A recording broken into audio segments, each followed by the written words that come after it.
She was the perfect invisible wife. The one who organized his dinners, picked up his dry cleaning, and smiled politely at parties she was never truly invited to. And when he handed her the divorce papers, she did that quietly, too. She signed her name, handed back the ring, and walked away with nothing. Her ex-husband Julian Vance and his new socialite fiancée laughed. They were hosting the biggest charity gala of the year, celebrating their new life. But as the New York elite gathered, a sound shattered the polite chatter. It was the roar of a private jet. And when the doors of the limousine opened, the woman who stepped out was Alara. And she didn't just arrive. She arrived to end him. The law office of Blackwood, Thorne and Associates was a monument to quiet, expensive power. The walls were paneled in dark mahogany, the air smelled of old leather and faint, cheap lemon polish. The only sound in Conference Room B was the impatient tap-tap-tap of Julian Vance's solid gold Mont Blanc pen against the polished oak table. Alara. Are we doing this? Julian sighed, not with malice, but with the bone-deep impatience of a man swatting at a fly. He loosened his Brioni silk tie. I have a board meeting at 4. And Chloe? Well, Chloe is waiting. Alara Vance sat opposite him, perfectly unnervingly still. She was as she had been for their entire 6-year marriage, forgettable. Her brown hair was pulled back in a simple twist. Her beige knit dress was expensive. Julian assumed he paid the bills, but it had all the flair of a damp tea towel. She looked like a librarian, not the wife of Julian Vance, the rising star of Vance Pharma. The terms are, as you can see, exceptionally generous, Julian's lawyer, a shark named Marcus, droned on. Julian is prepared to offer a one-time severance of... He named a figure that was to Julian a rounding error, but to a woman with no job and no family should have been a lifeline. Julian watched her. He was expecting tears. He had braced himself for screaming for the messy, predictable hysterics of a woman scorned. He had, after all, been publicly parading his new fiancée, Chloe Sterling, for 3 months. The divorce was a simple formality, a cleanup. Alara didn't look at the number. She simply picked up the pen, a cheap office bic, not his Mont Blanc, and moved the signature page toward her. Alara, wait. Julian said, a flicker of something annoyance, guilt stirring in him. Don't you want to read it? Or have your, well, someone look it over? He'd been shocked to learn she hadn't hired her own counsel. It was pathetic, really. Is it fair, Julian? She asked. Her voice was the first thing he'd heard from her in an hour. It was low and clear with no tremor. Julian almost laughed. Fair. Alara, this is more than fair. It's a gift. Be practical. You have no career. Your art history degree is a piece of paper. This sets you up. You can get a nice apartment, maybe. I don't know, teach. You'll be fine. He was already thinking of the Vance Foundation Heart Ball tonight. It was his night.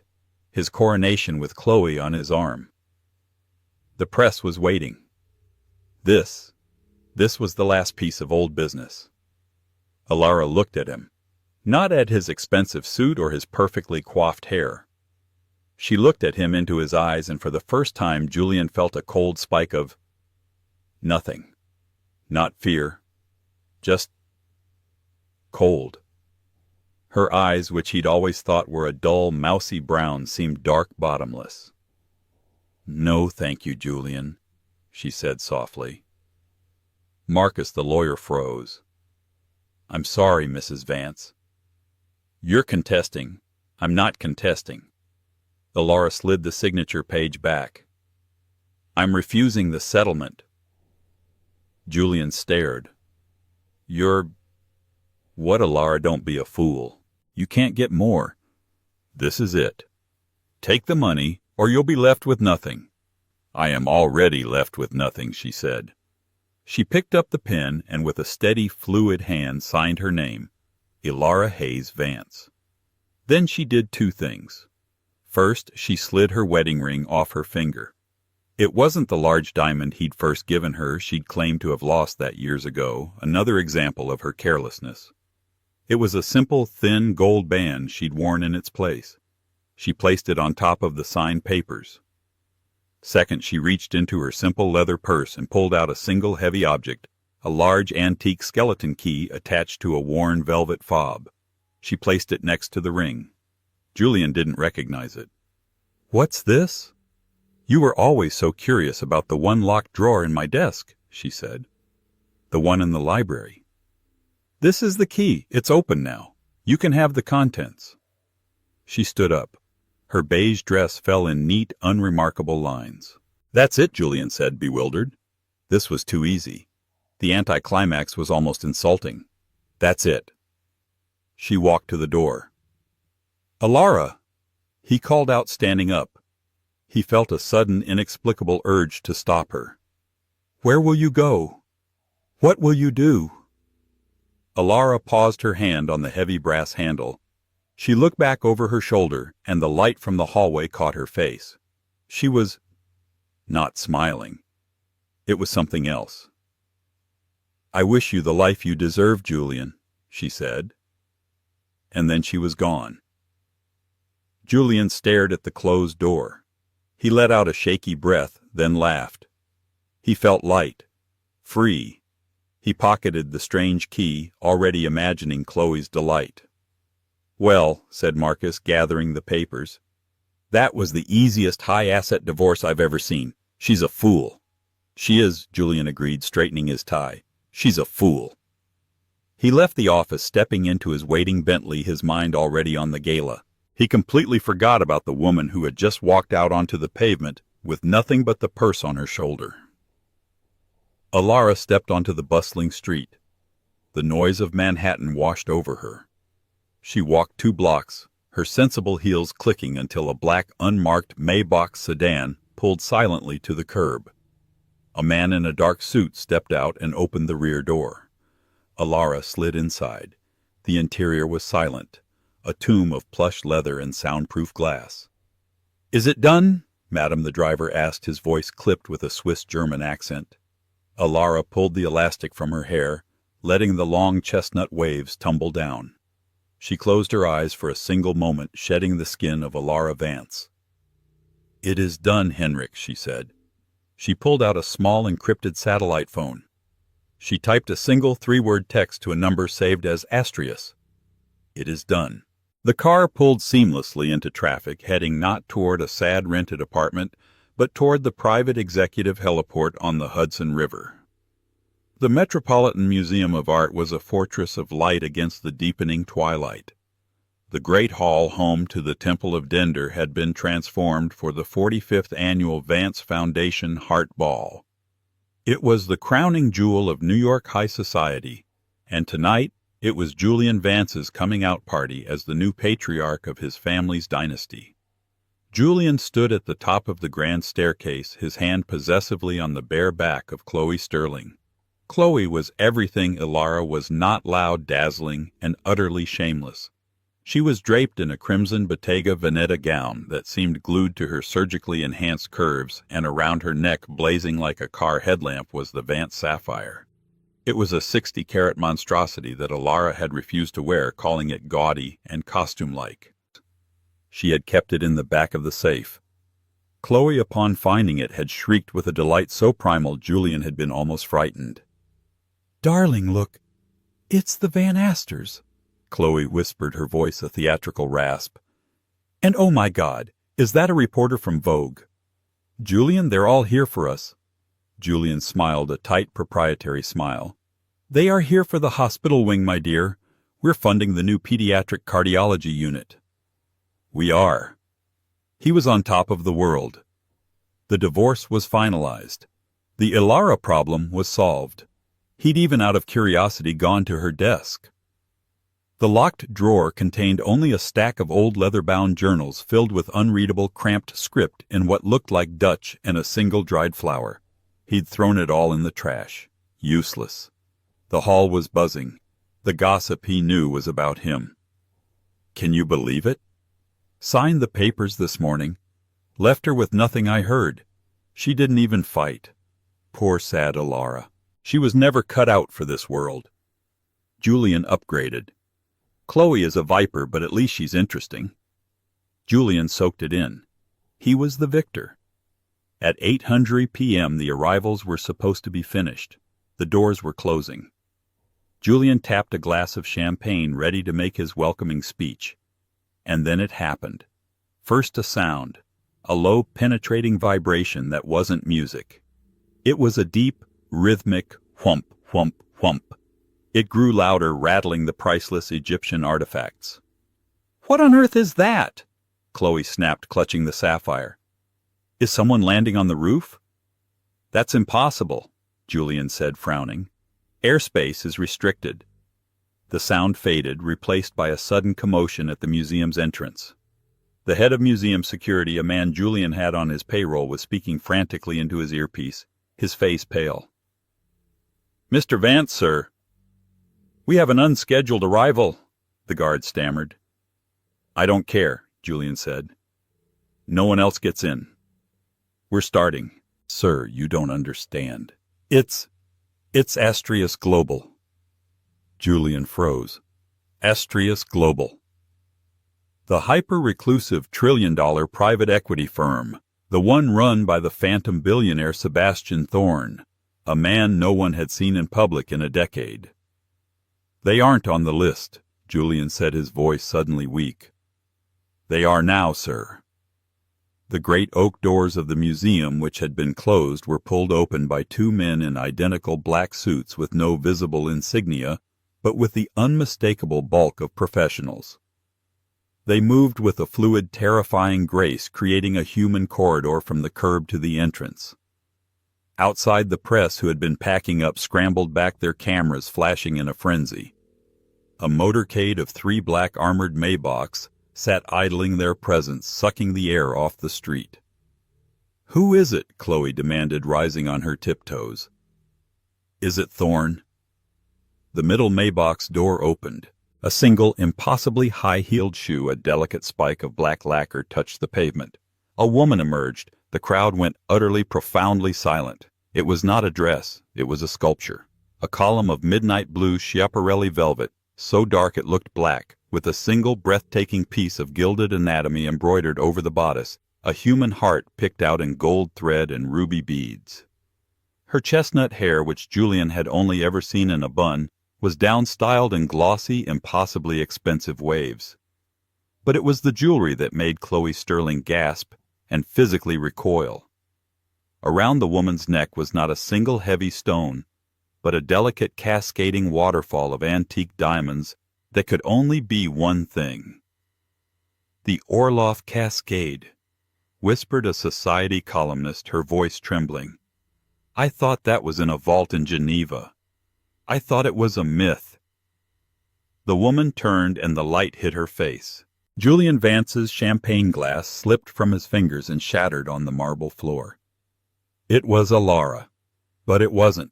This was not the mousy beige woman who had signed a paper 4 hours ago. This woman was terrifying. Her face was the same, but the presence? She was regal, cold, and utterly, lethally self-possessed. She didn't look at the cameras. She didn't look at the crowd. A hand reached out from the car. She took it. Stepping out behind her, looking less like a phantom and more like a king, was Sebastian Thorne. Gray-haired, impeccably dressed, and with eyes that had bought and sold small countries before breakfast. Thorne, the man who never left his Zurich compound. Thorne, who was now holding the hand of Julian Vance's discarded ex-wife. Thorne did not lead Ilara. He gestured for her to precede him. He was her escort. The cameras exploded. The sound was deafening. Ilara, a reporter, shrieked. "Who are you wearing, Mr. Thorne? Why are you here, Mrs. Vance? Mrs. Vance?" Ilara ignored them. She ascended the steps, her posture perfect. She and Thorne moved through the stunned, frozen crowd who parted for them like the Red Sea. They reached the top of the stairs. Julian was white as a sheet, his mouth open. Chloe looked like she had been slapped. Ilara paused, one foot in front of the other. She looked at Julian. Her dark eyes swept over him from his shoes to his panicked face, then to Chloe, and finally to the Vance sapphire blazing on Chloe's chest. A tiny, almost imperceptible smile touched the corner of her mouth. It was not a smile of warmth. It was a smile of pity. "Julian," she said, her voice clear and carrying in the sudden silence. "You look surprised." Then, without waiting for a reply, she turned to the museum director standing beside him. "Directeur Girard," she said in flawless, unaccented Parisian French. "C'est un plaisir de vous revoir. Le temple est magnifique ce soir." "Director Girard, it is a pleasure to see you again. The temple is magnificent tonight." Director Girard, who had barely given Alara the time of day for 6 years, bowed as if greeting royalty. "Madame Hayes," he replied, his voice thick with deference. "The honor is all ours. Your contribution to the new antiquities wing. We are speechless." Julian's blood went cold. Madame Hayes' contribution. Alara turned back to Julian, her smile vanishing. She switched back to English. "Mr. Vance," she said, her voice like Arctic ice. "A pleasure." She didn't introduce Sebastian Thorne. She didn't have to. She simply walked past him, past Chloe, and into the grand hall, leaving Julian Vance standing in a puddle of spilled champagne and shattered glass. The great hall was no longer Julian's party. It was Alara's throne room. She didn't flit from group to group making small talk. She stood near the Temple of Dender, champagne flute in hand, and people came to her. Senators, tech moguls, old money matriarchs, people who had looked through her for 6 years, now approached her with a mixture of awe and terror. Julian watched paralyzed from across the room. Chloe was vibrating with fury beside him. "Who the hell is she?" Chloe hissed, her nails digging into Julian's arm. "What is this, some kind of stunt? Did she hire Sebastian Thorne? How did she get that dress? How did she get those diamonds? I don't know," Julian stammered. It was the truth. The woman he was looking at was a complete stranger. "What did Girard call her?" Chloe demanded. "Hayes. Her maiden name, Alara Hayes. From Ohio." I think Julian said, his mind racing. "Her parents were teachers. They died. She was an orphan. She had a small trust fund. That's what she told me. Ohio." Chloe said, her laugh like a shriek. "Darling, women from Ohio do not wear the Orloff Cascade. Women from Ohio do not get escorted by Sebastian Thorne.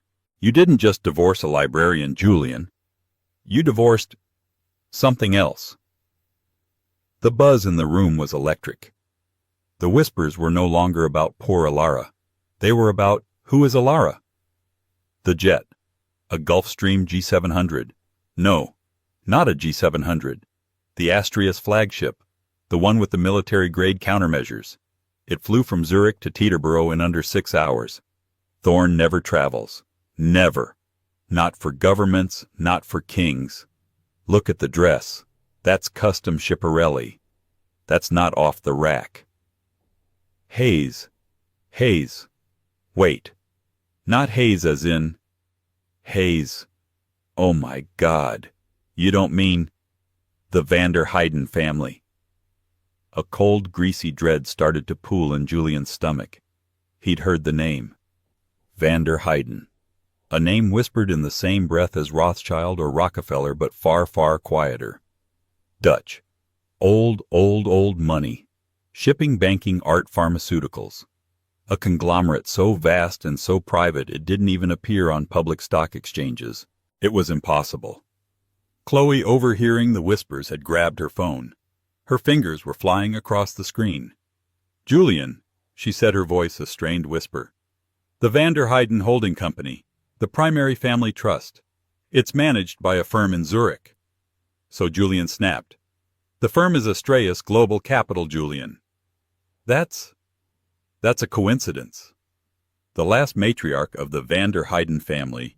Chloe read her face pale beneath her heavy makeup. Helena Van der Heyden. She married an English diplomat, a Mr. Hayes, to escape the family business in the 70s. They had one son who died in a car crash, along with his wife, leaving one single solitary heir. Julian felt the blood drain from his face.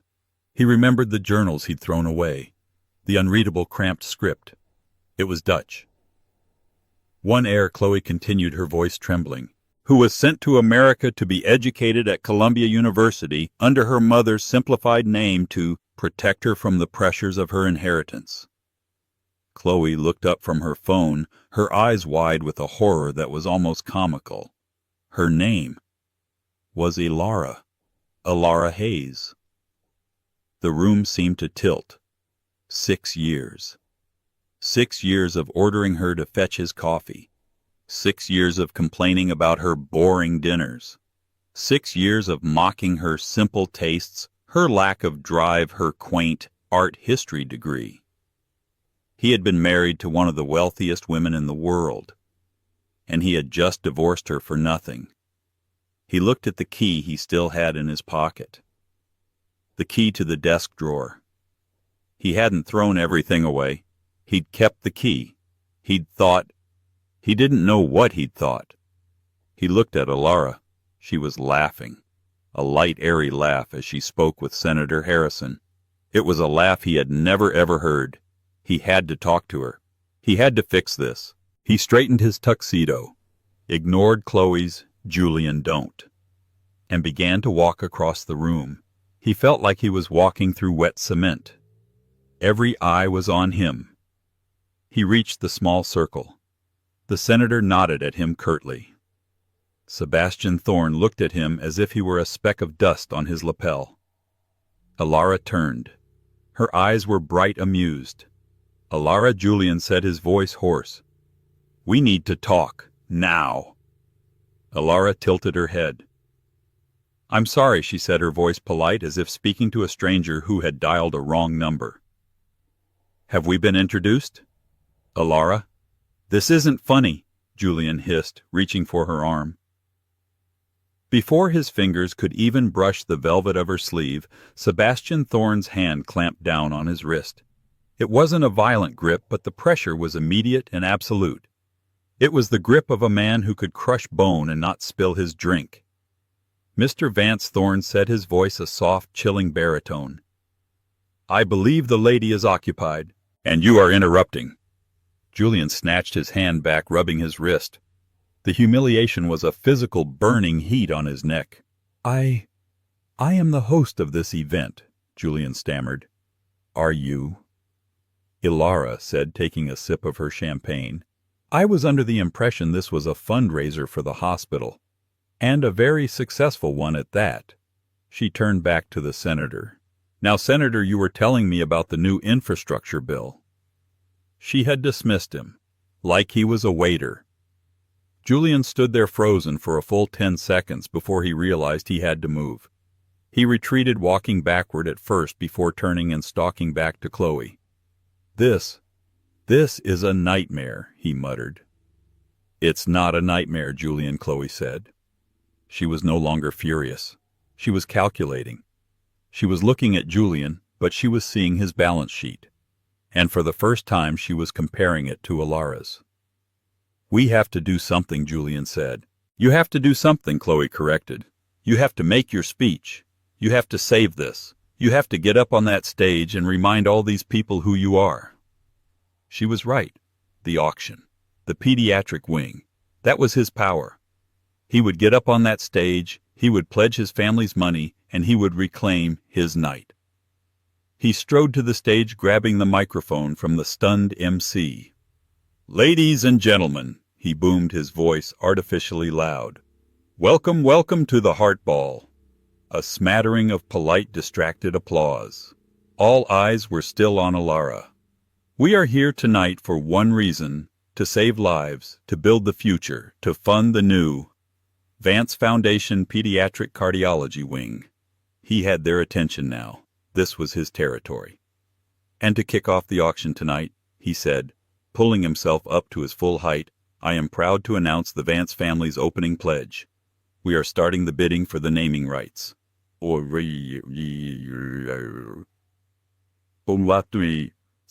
At $5 million. The room gasped. It was a strong, powerful open. Julian smiled, feeling the power flood back into him. He looked right at Alara. "Top that, you little—" The auctioneer, a portly man named Mr. Albright, took the stage. $5 million from Mr. Vance. "Do I hear 6? Do I hear 6? A rival pharmaceutical CEO raised his paddle. $6 million. $6 million. Albright cried. "Do I hear 7? Julian raised his paddle. $7 million? This was his night. $7 million. A wonderful, wonderful. He was cut off. Alara hadn't raised a paddle. She hadn't even looked at the stage. She simply raised a single delicate finger to her temple as if bored. Her escort, Sebastian Thorne, spoke, his voice not loud, but it carried through the hall as if amplified. 10 million. The room went dead silent. Julian's heart hammered against his ribs. 10 million. It was a bold, foolish move, a theatrical gesture to embarrass him. $10 million, the auctioneer Albright boomed, his face flushed with excitement. "The bid is with Mr. Thorne. Do I hear 11? Julian looked at his father, who was sitting at the family table. The elder Mr. Vance looked pale, but he gave a sharp, angry nod. This was their name. They could not be outbid at their own event. 11 million, Julian shouted, his voice cracking slightly. The room, which had been silent, erupted in murmurs. This was no longer charity. It was a duel. Alara hadn't moved. She was still in conversation with the senator, as if the bidding was nothing more than background noise. Thorne waited for the chatter to die. He took a small sip of water. Then he spoke again, his voice flat and devastating. 15 million. A collective gasp sucked the air from the room. Julian's blood ran cold. 15 million was not a pledge. It was a weapon. That was a significant portion of his family's liquid capital. To pledge it would mean selling stocks, leveraging assets. It was reckless. Julian, stop. Chloe whispered, her hand a claw on his tuxedo sleeve. Don't. It's not worth it. She could see the shift. Power was moving across the room like a cold front. But Julian couldn't stop. His pride, his name, his entire world was on that stage. He had to win. Mr. Vance, the auctioneer, prodded, his eyes gleaming. 15 million is the bid. Julian looked at his father again. His father shook his head, a tiny defeated motion. It's too much. Julian felt sick. He was going to lose. He was going to be humiliated by his mousy ex-wife in front of all of New York. Going once. Albright sang, going twice. Julian looked at Alara. She was watching him now. Her expression was completely neutral, as if she were waiting for a bus. That neutrality was worse than any smirk. It meant this was nothing to her. 16 million, Julian heard himself yell. The room fell silent again. Julian was panting, his knuckles white on his paddle. He'd done it. He'd crossed the line. His father looked apoplectic. But it was done. He'd called her bluff. There was no way she would... Alara finally turned her full attention to the stage. She picked up her own champagne flute and looked not at Julian, but at the auctioneer. She didn't raise a paddle. She didn't speak to Thorne. She spoke herself, her voice perfectly clear, aided by the microphone Julian had left on. 25 million, she said. It was not a bid. It was an execution. The number hung in the air, a physical weight. $25 million. It was an amount so vast, so far beyond the scope of the auction, that it was absurd. It was a joke. But the look on her face and the grim finality in Sebastian Thorne's eyes told everyone it was not. Julian Vance physically staggered. He grabbed the podium to steady himself. 25, the auctioneer stammered, his professional glee replaced by sheer shock. Madam, Hayes, did you say $25 million I did, Alara said calmly. Is there a problem? Is the bid not accepted? No, of course it's accepted, Albright said, wiping his brow. $25 million is the bid. Mr. Vance. All eyes turned to Julian. He was gray. He couldn't speak. He couldn't breathe. He had been so proud of his $5 million. She had just octupled his family's entire legacy without even blinking. She had just bought his passion project out from under him like she was buying a new pair of shoes. He gave a tiny strangled shake of his head. Sold. Albright slammed his gavel, the sound echoing like a gunshot. For $25 million to Madame Alara Hayes. The room exploded. Not in applause, but in a chaotic roar of disbelief, shock, and frantic conversation. Alara, meanwhile, looked bored.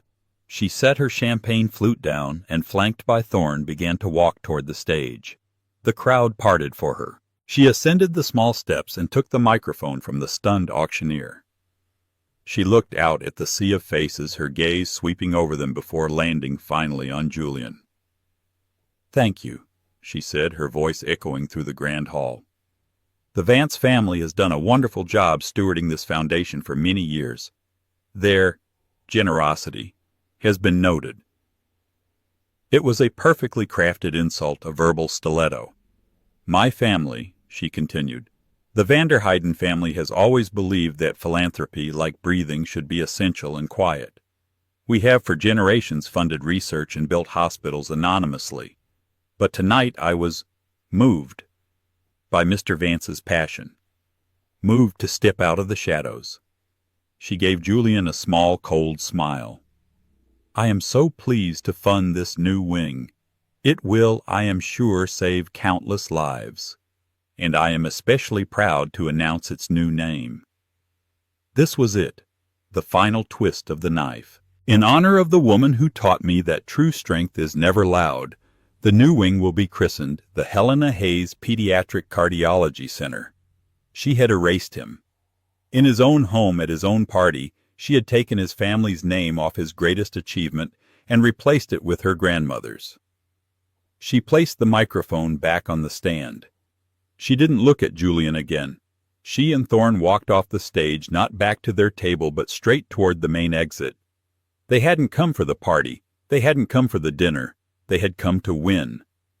As they reached the door, Julian, spurred by a final desperate surge of adrenaline, ran after them.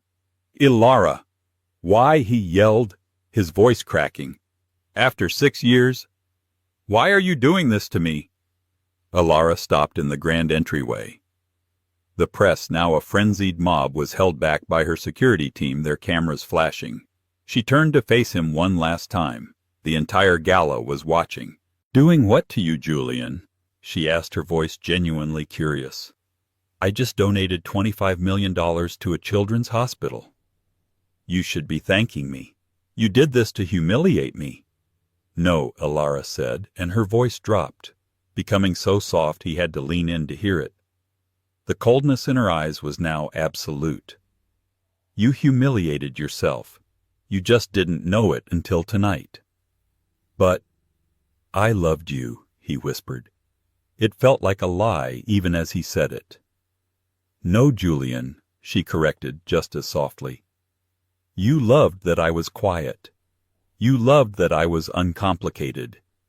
You loved that I made you feel big." She gestured back to the hall. This was just business, a simple transaction. You see, I knew you'd leverage the company to make your legacy bid. I knew you'd overextend. You're predictable." What are you talking about?" "The bid wasn't the revenge," Julian Sebastian Thorne said, speaking for the first time. He handed a slim, leather-bound folder to one of his aides, who in turn handed it to Julian. "This is—" Julian opened it. It was a single-page press release embargoed for 900 a.m. the next morning. For immediate release. Astraeus Global Capital announces hostile takeover bid for Vance Pharma. Julian's vision went white at the edges. What he whispered. Vance Pharma, Alara said, her voice breezy as if discussing the weather.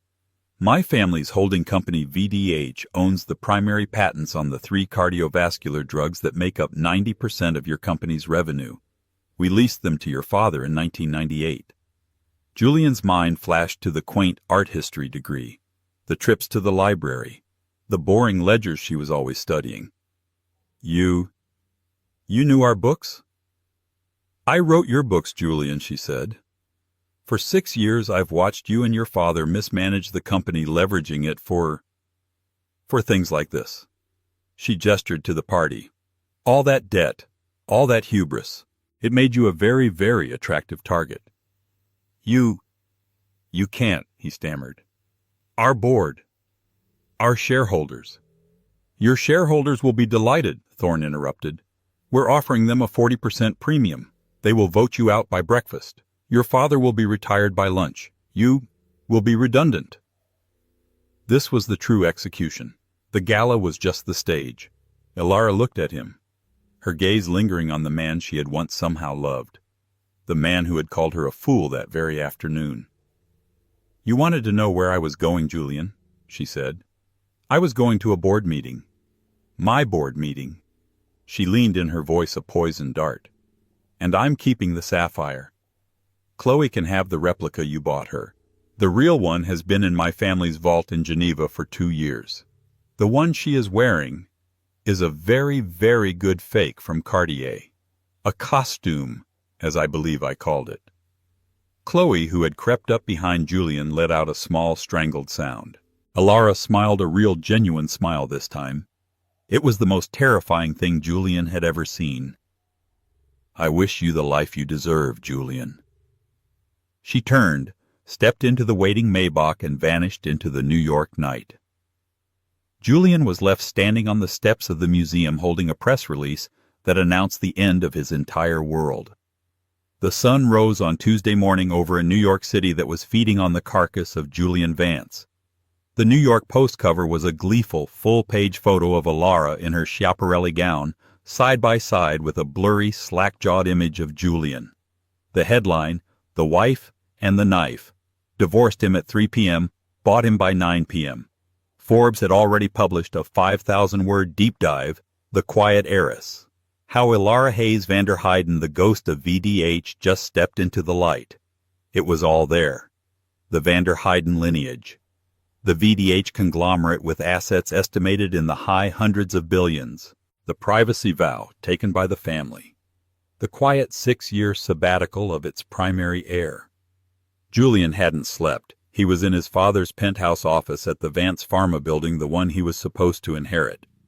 His father, a man he had always seen as a titan, was sitting in his leather chair looking small and gray. The patents, his father kept muttering, staring at the ticker on his screen. She knew. She knew the renewal clauses. She said she wrote our books. Julian asked, his voice dead. She had an art history degree. His father roared, suddenly finding his voice. That's what you told us. She was just Ilara. She planned the Christmas party. The VDH pharmaceutical arm, Julian read from the Forbes article, controls the patent portfolios for... He named the 3 drugs. Their entire company. The leases are set to expire in 60 days. VDH has notified Vance Pharma of its intent not to renew. This makes the company's valuation effectively zero, save for its physical assets. The Astrius bid. It's not a takeover, his father whispered, the realization dawning. It's a liquidation. They're not offering a 40% premium. They're offering 40% of yesterday's value. It's a rescue package. They're just taking it. The phone on the desk rang. It was the board chairman. Arthur. You have to fight this. Julian's father yelled into the receiver. There was a long pause. I see, his father said, his voice collapsing. Yes. The entire board. I see. Yes, the severance package. Thank you, Arthur. You snake. He hung up the phone. They're taking it. The board has unanimously accepted the Astraeus offer. We're out. They're exercising the moral turpitude clause in our contracts based on what Julian demanded. On you, his father spat. On your affair with Chloe. On the public humiliation. On bringing the company into disrepute. We're being fired. For cause. No golden parachute, no severance. Julian's legs gave out. He sank into a guest chair. Fired. From his own company. The phone rang again. It was Chloe. Julian looked at the screen and let it ring. "What about the house?" Julian whispered. "The penthouse. The Hamptons estate. Leveraged," his father said, his voice a ghost. "All of it. Leveraged against the company's stock. The stock that as of 9:30 a.m. will be worthless. We don't own them, Julian. The banks do. And Estrellas, she just bought the banks. They were ruined. Not just less wealthy. Not newly modest. They were ruined."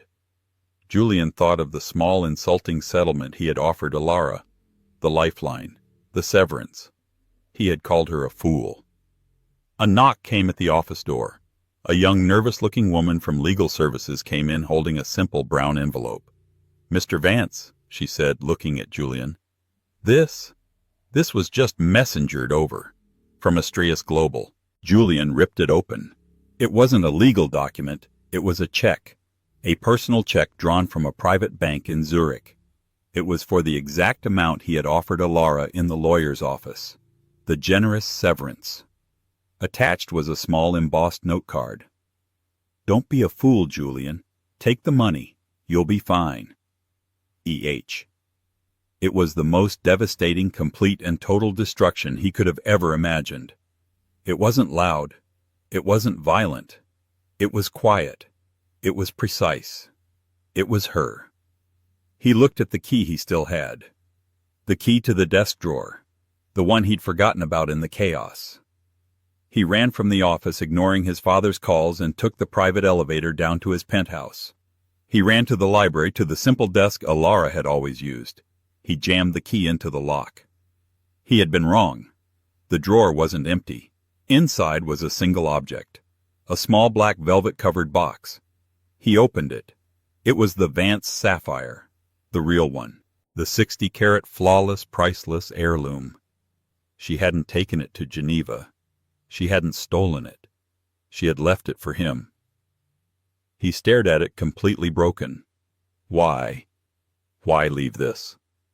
And then he understood. It wasn't a gift. It was a message. The stone was priceless, yes. But it was now the only thing he had.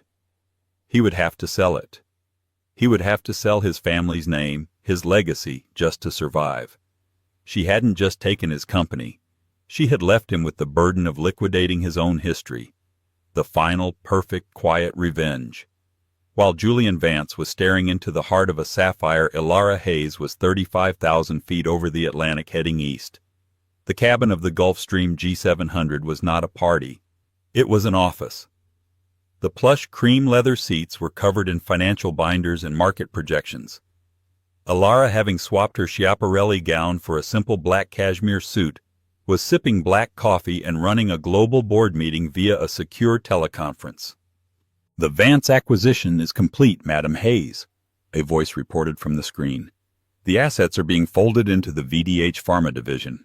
We project a 20% efficiency increase within 6 months just by eliminating their redundancies." "Good, Alara," said her voice crisp. "Henrik, what is the status of the former executives? Mr. Vance Sr. has been forcibly retired. Mr. Vance Jr. has been terminated. Their assets are frozen pending the bank's recovery. As you predicted, they leveraged everything." And the fake sapphire Sebastian Thorne, sitting opposite her, permitted himself a small smile. Ms. Sterling attempted to have it appraised this morning at Cartier. They politely informed her it was one of their own high jewelry replicas ordered and paid for by a private client 2 years ago. They also informed her that attempting to sell a branded replica is a federal crime.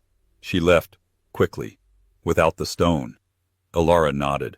"A loose end. Julian will find the real one. He will sell it. It will be public. It will be the final nail in the Vance society coffin. It's cleaner that way.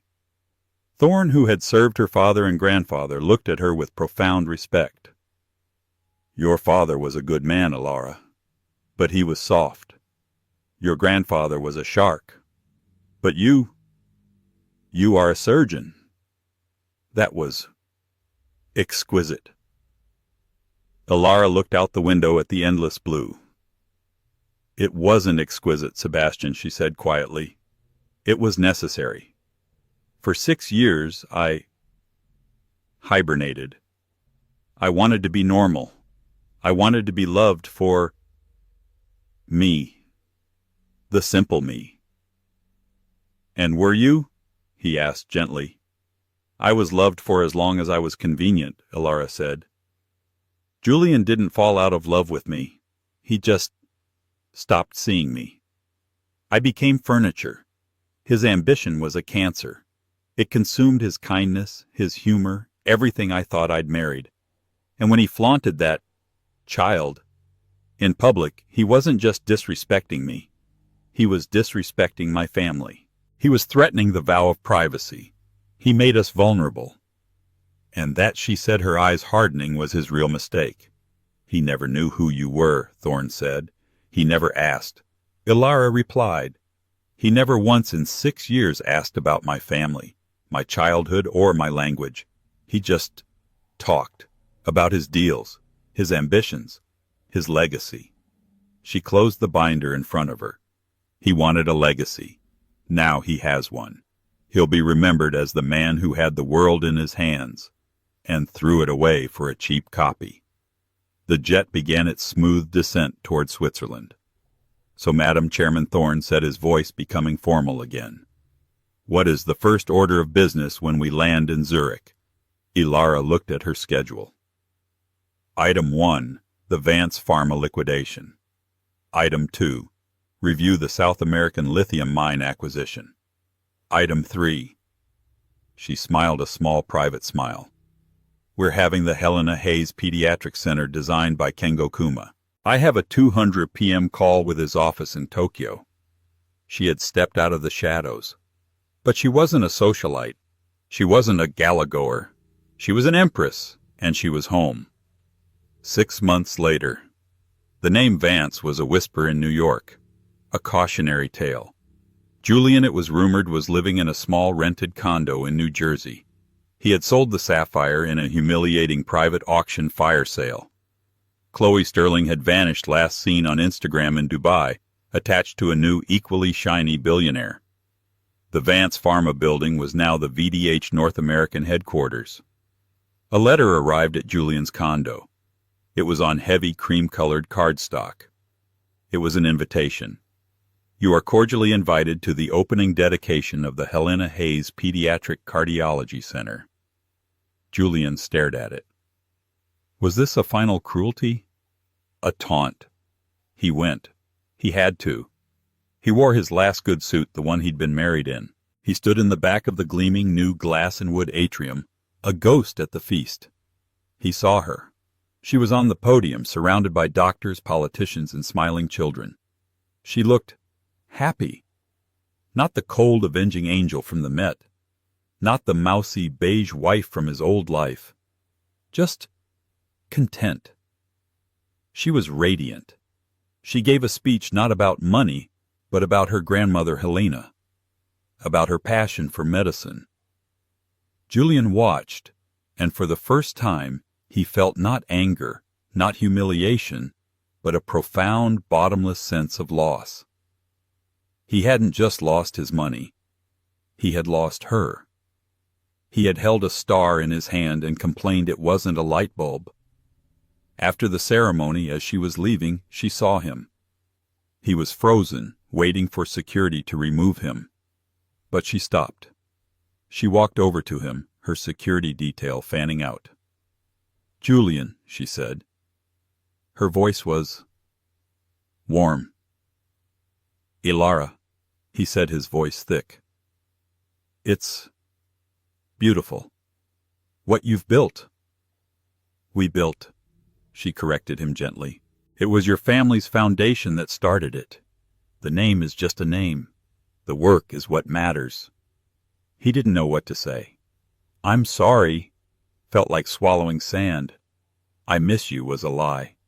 I ruined myself was the truth. Why, he finally asked. Why did you invite me? Alara looked at him, her eyes clear. Because I'm finished, Julian. The anger, the business. It's all done. I'm not that person anymore. And I don't want you to be either. I don't want to be your villain. I just want to be Alara. She held out her hand. The money from the sapphire. I know you got it. I hope you use it. To start over. To be better. Julian looked at her hand. He couldn't take it. You won, he whispered. You won everything. Ilara's smile was sad. If you still think this was a game, Julian, then you've learned nothing at all. She retracted her hand. Goodbye, Mr. Vance. She turned and walked away. He watched her go, stepping into a simple, elegant black Audi, not a Maybach. She drove away, disappearing into the city traffic, just another person. Julian stood alone in the atrium of the hospital wing that should have borne his name. He was right. She had won. She had won her name, her power, her company, and her legacy. But more than that, she had won her freedom. She had taken back her own life. He was the one left signing the papers in a quiet room with nothing. He was the one who was invisible. And he finally truly understood the life he deserved. She didn't just get revenge. She reclaimed her identity. Alara Hayes teaches us that the quietest person in the room is often the most powerful. She wasn't just a scorned ex-wife. She was a sleeping giant, and her husband's cruelty was the alarm clock that woke her up. She didn't just take his company. She took back her name. She proved that true power isn't about being the loudest, but about knowing the value of your own signature. What did you think of Ilara's ultimate revenge? Was it too cold, or was it perfectly calculated? Let me know your thoughts in the comments below. This story took a long time to tell, and if you enjoyed it, please show your support by hitting that like button. Share this video with someone who loves a good comeback story, and most importantly, subscribe to the channel for more dramatic storytelling every single week. Click that bell so you never miss an update. Thanks for listening.